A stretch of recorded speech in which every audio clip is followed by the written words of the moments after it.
sabi pa nila ay dito mo rin matatagpuan ang taong nagmamay-ari ng isang upuan na may pagkakataon pinag-aagawan. Kaya naman hindi niya pinagkakawalan kung makikita ko lang siya aking sasisigaw. Ayoko na lang ako, subukan nyo namang tumayo at baka matanaw ninyo ang kulay na kalagayan ko.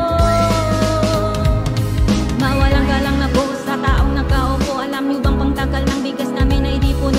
Ang dingding ng bahay namin ay pinagtagpi-tagping yerong sakit. Sobrang init na tumutunaw ng nilong na di kayang bilhin. Paglagay sa inumin, pinakulong tubig sa lumang takuring uling-uling. Gamit lang panggatong na inanod lamang sa estero na nagsilbing kusina sa umagay aming banyo. Ang aking ina na may kayaman ng isang kaldero na nagagamit lang pag ama ay sumisweldo. Pero kulang na kulang pa rin, ulam na tuyo kasi ang 50 pesos sa maghapoy pagkakadahi. Di ko lang alam kung talagang maraming harang o mataas lang ang bakod o nabubulag-bulag lamang po kayo.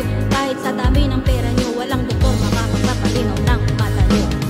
Huwag kang masyadong halata, bato-bato sa langit. Ang mata ay